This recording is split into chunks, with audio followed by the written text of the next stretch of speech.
mensaje del ángel.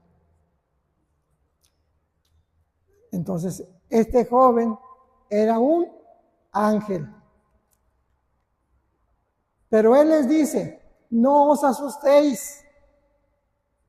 Buscáis a Jesús de Nazaret, el crucificado, ha resucitado, no está aquí. Vean el lugar donde le pusieron. Pero ir a decir a sus discípulos y a Pedro que irá delante de vosotros a Galilea. Allí le veréis, como os dijo.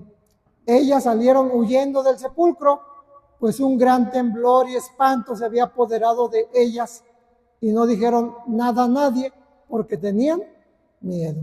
Palabra de Dios.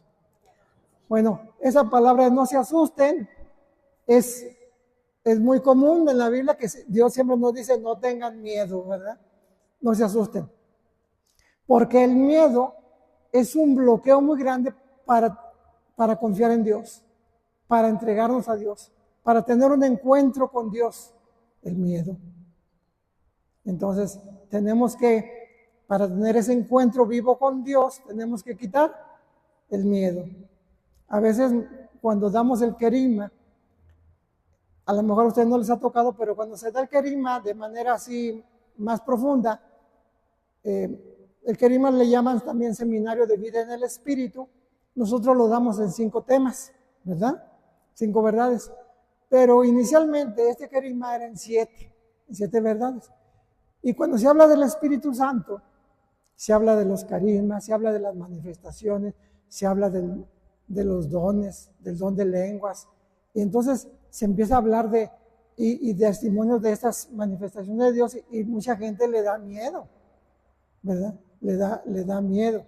Entonces se le tiene que explicar a la gente esta cita del Evangelio que dice Jesús, pidan y se les dará, busquen y recibirán, toquen y se les abrirá.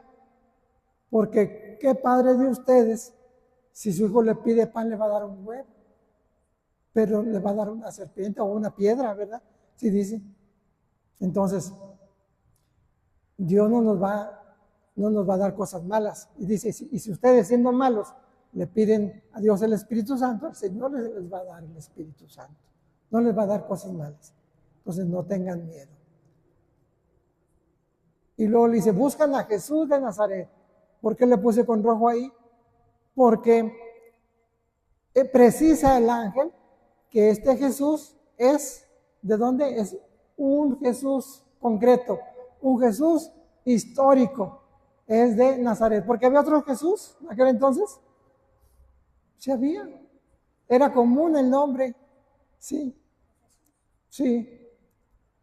Josué es un nombre bíblico. Mucha gente agarra los nombres. Entonces Jesús es una derivación de Josué. Entonces, pues como María, había muchas Marías. José, ¿cuántos José conocen? José el carpintero. ¿Otro José? De Arimatea. Y debe haber por ahí más Josés. José el soñador. Ese es del Antiguo Testamento, pues sí. Entonces, es Jesús de Nazaret. Te voy a dar los datos concretos de cuál Jesús me refiero, le dice el ángel. El que es de Nazaret. El crucificado, te voy a dar otro dato.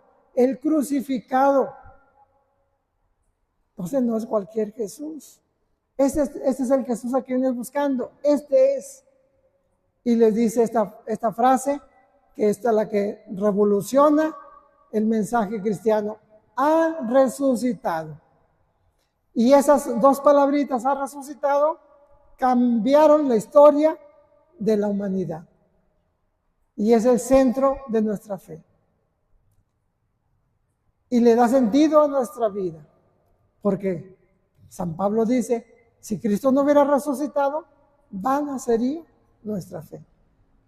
Hubiéramos sido los más tontos de este mundo, andar creyéndole a un loco que se dijo ser Dios, que se dijo ser el Hijo de Dios, que nos dijo que había vida eterna.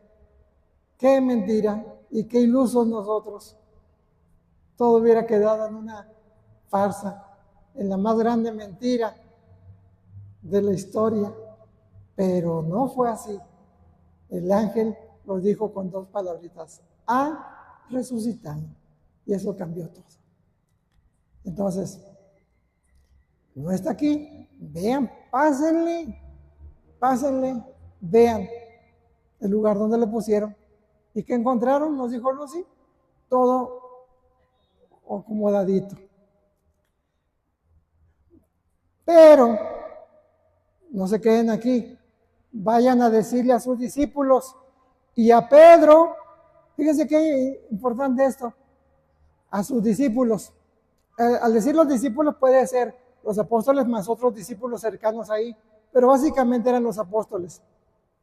Pero, ¿por qué no dice vayan a decirle a sus discípulos que irá delante de vosotros? ¿Por qué hace mención de Pedro?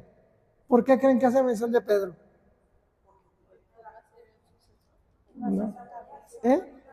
Porque Pedro iba, sí, el Papa, sí, la primacía, ¿verdad?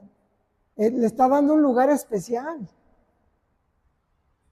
Entonces, ahí donde algunas personas que no reconocen la autoridad del Papa, pues debían de ver el versículo 7 del capítulo 16, ¿por qué el ángel les dice que vayan y le digan a Pedro? Bueno, también hay otra explicación, que pudiera ser que Pedro lo había negado y le manda a decir: Pedro, Jesús te manda a decir que ha resucitado. El Señor te manda a decir, ¿verdad? Pero ¿quién soy yo? Vemos el amor y la compasión del Señor. No le importa si tú le fallaste, si Él tiene para ti un llamado, siempre hay esperanza. Entonces, por eso, y ahorita que me preguntaba Laura cuál era mi apóstol preferido, decía que San Pablo, pero yo creo que también todos queremos mucho a Pedro, ¿verdad? Porque nos identificamos mucho con él, con Pedro. Bueno, dice, irá delante de ustedes a Galilea. ¿Y por qué a Galilea? A ver, alguien ¿porque el Señor qué? Sí. No, dice porque ahí lo citó. Bueno, sí, pues les dice, ahí lo cito, ahí ya les había dicho que los iba a ver después de resucitar en Galilea. Pero porque le dice, nos voy a encontrar con ustedes en Galilea. Sí, ahí lo citó, ahí. Pero ¿por qué Galilea?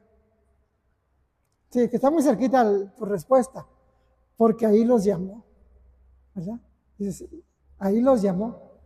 ¿Dónde fue? A las orillas del mar de Galilea. Ahí estaba Pedro, ¿verdad? Ahí estaba Juan, ahí estaba Santiago. Por eso también a Jesús le decían el Galileo, ¿verdad? Jesús de Galilea. ¿Y Nazaret en qué estado está? En Galilea, ¿verdad? Pero ¿dónde fue donde Jesús los llamó? En Galilea, en el mar de Galilea. Casi todos los milagros de Jesús, casi todos, fueron alrededor del mar de Galilea. Hay un cuadro que explica todo eso, pues allá lo vendían en Israel, allí está el mar de Galilea, y todos los pueblos que Jesús visitó alrededor del mar de Galilea, que en realidad no es un mar, es un lago. Está ahí Cafarnaúm, esa ciudad especialmente donde Jesús hizo muchos milagros. Y ahí radicaba Pedro, ahí está la casa de Pedro, en Cafarnaúm de Galilea. ¿Se acuerdan también de que inclusive Poncio Pilato, que no quería castigar a Jesús, oyó que andaba el rey de Galilea, que se llamaba Herodes, ¿verdad? Porque había Herodes el Grande y era el hijo de Herodes, que era de Galilea. Aquí anda, mejor que él lo juzgue porque es de su territorio. ¿Se acuerdan la historia? Bueno, y luego dice el verso 8, ellas salieron huyendo del sepulcro. Como que no salieron muy contentos, salieron asustadas, pues un gran temblor y espanto se había apoderado de ellas y no dijeron nada a nadie porque tenían miedo. Dice un un teólogo bíblico, dice, salieron trastornadas. Dice, básicamente, esa es la palabra. Quedaron trastornadas ante esto. ¿Todavía tenían fe? No. ¿Creerían? Yo pienso que no. Se fueron corriendo. Yo creo que aquí no explican, pero yo creo que se fueron corriendo y la que se quedó ahí fue María Magdalena, ¿verdad? Porque tampoco creía, porque ya les habían anunciado, hasta que se confunde con el jardinero, ¿verdad? ¿Sí? Entonces, la primera mujer que creyó fue María Magdalena, hasta que escuchó la voz de Jesús que le dijo, María. Entonces, pero entonces estas se fueron, ¿quién sabe dónde se irían? Se fueron y se metieron a su casa espantadas, porque tenían miedo. Ahora vamos a ver, el Catecismo de la Iglesia Católica, algunas partes, porque sí es un poquito largo. Hay 3 cosas importantes. Que nos enseña que la resurrección fue revelada en la palabra de Dios. 3 aspectos. A través de las profecías del Antiguo Testamento, ahí nos da 2 citas bíblicas, pero hay otras citas más. A través del propio Jesús, que él anunció que resucitaría, porque Jesús les dijo que iba a resucitar. Y les entraba por aquí y les salía por acá. Y tercero, a través de los testimonios de quienes lo vieron resucitado, como narran numerosos textos del Nuevo Testamento. Ya no puse los textos porque son muchísimos y no los vamos a leer ahorita. Entonces, básicamente, nos fue revelada la resurrección en la palabra de Dios a través de las profecías del propio Jesús y de los testimonios de quienes lo vieron resucitado. ¿Cuánta gente vio a Jesús resucitado? Como 500 personas.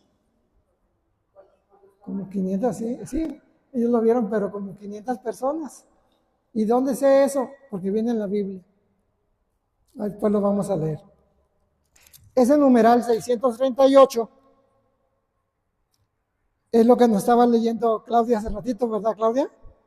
Es Catecismo de la Iglesia Católica, numeral 638. Dice, os anunciamos la buena nueva de que la promesa hecha a los padres, Dios la ha cumplido en nosotros, los hijos, al resucitar a Jesús. Y esa es una cita de la Biblia.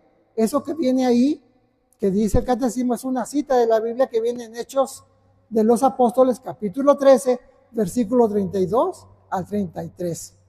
Entonces, las promesas han sido cumplidas. Todo lo que Dios dijo es cierto, es verdad.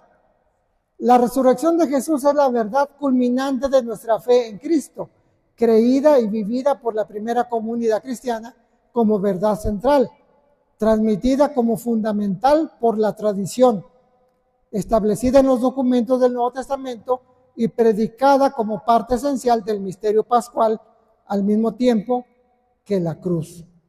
Entonces, el misterio pascual, básicamente el misterio pascual podemos resumirlo en la cruz de Cristo. Entonces, quiere decir que en la esencia del mensaje cristiano que predicamos los apóstoles era que Cristo murió y resucitó. Siempre hablaban de esas 2 cosas. Murió y resucitó. 640. ¿Por qué buscar entre los muertos al que vive? No está aquí, ha resucitado. Esa frase viene en Lucas 24. En el marco de los acontecimientos de Pascua, el primer elemento que se encuentra es el sepulcro vacío, que fue lo que vimos ahorita. El primer elemento que se encuentra es el sepulcro vacío. No es en sí una prueba directa. La ausencia del cuerpo de Cristo en el sepulcro podría explicarse de otro modo. ¿Se entiende esto? En sí es viene una persona y le digo, no, Cristo resucitó, ve a la tumba y ve, no, ya no está. En sí, pues no es una prueba. ¿Por qué? ¿Por qué en sí no es una prueba? Pues se lo pudieron haber robado, se lo pudieron haber llevado, ¿verdad? De hecho, es lo que anduvieron diciendo ahí cuando los guardias fueron con Pilato y le dijeron, pues es que ya no está el cuerpo, y pues ustedes van a decir que se lo robaron, ¿verdad? Estaban diciendo también los sumos sacerdotes, no, digan que se lo robaron.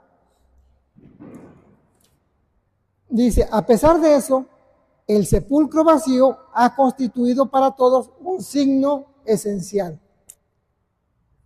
Esa como la primer prueba, ¿verdad?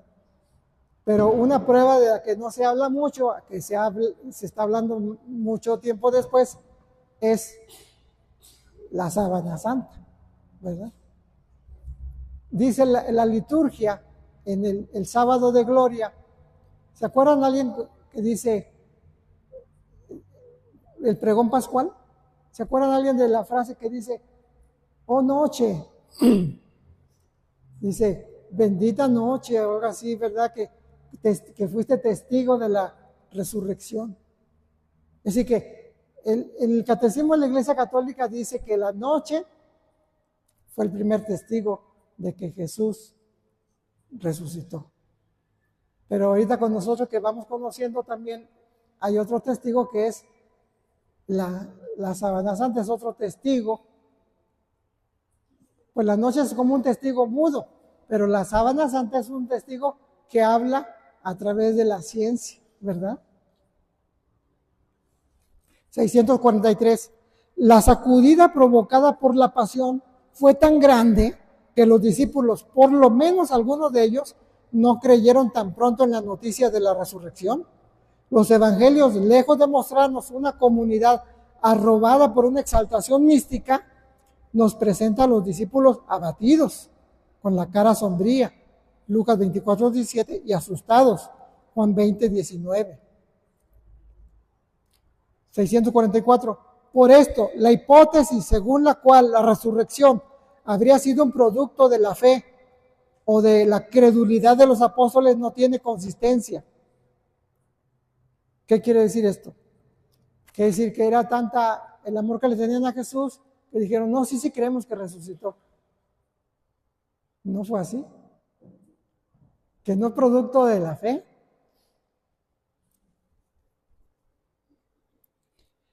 Muy al contrario, su fe en la resurrección nació bajo la acción de la gracia divina, de la experiencia directa de la realidad de Jesús resucitado.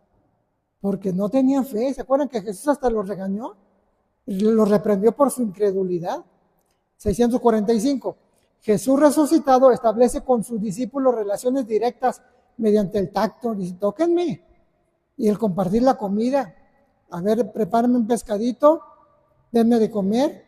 Les invita así a reconocer que Él no es un espíritu. Lo que les decía ahorita, resucitó en todo su ser. Pero sobre todo, porque también empezaba a haber teorías en los primeros años de la iglesia, teorías falsas, decía que Jesús resucitó espiritualmente. ¿Verdad? Separaban el cuerpo del espíritu y se resucitó espiritualmente, pero su cuerpo no. Eran doctrinas, eran herejías, doctrinas falsas. Les invita así a reconocer que Él no es un espíritu, pero sobre todo a que comprueben que el cuerpo resucitado con el que se presenta ante ellos es el mismo que ha sido martirizado y crucificado, ya que sigue llevando las huellas de su pasión. Porque entonces si nosotros vamos a resucitar como Jesús, vamos a resucitar con el mismo cuerpo. Dice, yo quería resucitar más esbelto. Así con otro color. O cómo será. Interesante, ¿verdad? Pero solo Dios sabe cómo será, ¿verdad? Pero nos vamos a amar tanto, pues, con Dios, que ya ni siquiera nos va a importar todo. Es un cuerpo glorioso. Bueno. y con esto voy a terminar, 7 argumentos contundentes para responder a quienes pretenden afirmar que la resurrección de Cristo fue una manera de hablar, algo simbólico, que los discípulos solo lo sintieron vivo en su corazón, y demás argumentos inventados y endebles. Fíjense. A ver, vamos a ver. Primero, los evangelistas no escriben algo así como, y al tercer día cada discípulo sintió en su corazón que Jesús había resucitado, sino que eligen narrar las apariciones del resucitado empleando verbos como tocar, comer, etc. Algo que tienen que saber que será tomado al pie de la letra. Segundo, los evangelistas narran que al principio los discípulos no le creen a los que dicen haber visto a Jesús resucitado. Vemos ahí varias citas de la Biblia. Si esos testigos se hubieran referido a que lo sentían vivo en su corazón, hubiera sido absurdo que no les creyeran. Y bueno, ¿tú lo sientes bien? Pues te creo. Ah, que tú tuviste, que viste un ángel, pues te creo. No afecta en nada. Si hubiera sido absurdo que no les creyeran, porque ¿cómo puede alguien poner en duda lo que otro siente en su interior? Tercero, en 1 Corintios 15, del 3 al 8, Pablo menciona que Jesús se apareció a Pedro, luego a los 12 y luego a más de 500 hermanos. Anoten esa cita, 1 Corintios 15, 3, 8. Ahí dice que se apareció a más de 500 hermanos. Si se refiriera a que se apareció en el corazón de cada uno, no limitaría el número de los que lo vieron aparecer, pues se supondría que todo discípulo lo sentiría así, por ejemplo, cada vez que comulgara. Especifica cuántos lo ven, porque se refiere a una presencia física. Cuarto, hay un claro cambio en los relatos de antes y de después de la ascensión. Después de la ascensión ya no se dice que el resucitado se aparece, ni que les pide a los discípulos que lo toquen o que le den de comer. Si estas apariciones fueran solo en el corazón de cada discípulo, no se hubieran interrumpido y se nos hablaría de que Jesús se aparecía cada vez que los discípulos se juntaban a partir el pan, pero no es así. Evidentemente, las primeras apariciones son de orden físico y dejan de suceder después de la ascensión. Quinto, los discípulos ven morir a Jesús y están aterrados de que les pase lo mismo, pero sacan valor para salir a predicar y enfrentar lo que sea, porque ven a Jesús resucitado, lo tocan, comen con él y comprueban, fuera de toda duda, que está vivo. 6. En Hechos capítulo 2, Pedro aplica a Jesús lo que afirma el Salmo 16. No dejarás que tu fiel experimente la corrupción. No se hubiera atrevido a hacerlo si Jesús se hubiera quedado en el sepulcro. Y séptimo, si Jesús hubiera permanecido en el sepulcro, este no solo se hubiera vuelto lugar de peregrinación de sus seguidores, sino que sus enemigos se hubieran encargado de dar a conocer que no había resucitado, sino que estaba enterrado en tal lugar.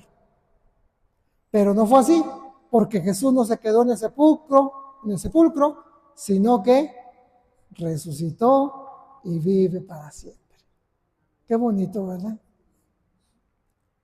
Bueno, de esto se trata un poco también lo que es un próximo curso que va a haber de la apologética, de cómo ir aprendiendo, cómo ir defendiendo nuestra fe, sobre temas muy importantes, por ejemplo, del infierno, el purgatorio, el cielo, la Santísima Trinidad, la Eucaristía, la Virgen María, etc.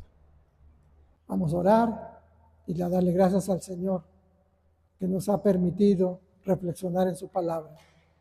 Que nos ayude a orar siempre con la conciencia de que Él ha resucitado, de que vive para siempre, de que de su mano podemos superar toda adversidad, quitar toda prueba, todo obstáculo que nos impide experimentar la vida nueva, la vida eterna que Él ha venido a traernos.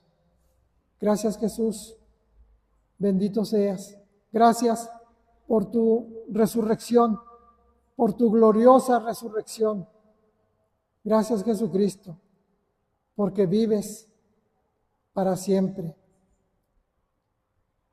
Gracias, Señor, porque nos abres las puertas del cielo, donde no habrá más llanto, ni más tristeza, ni más dolor, ni más injusticia, ni más maldad, ni enfermedad, ni muerte, donde veremos a nuestros seres queridos,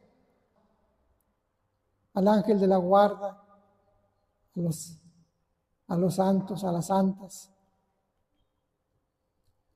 pero sobre todo porque tendremos la visión de Dios, Creador, omnipotente, santo. Gracias, Señor. Gracias, Jesús, porque ahora has ido a preparar una morada para todos nosotros. Gracias, Señor, porque un día también vamos a resucitar. Dice tu palabra que tú eres la primicia de la resurrección. Gracias, Señor. Bendito seas. Nada te pudo detener, ni el demonio, ni el pecado, ni la muerte. ¿Dónde está, muerte, tu victoria?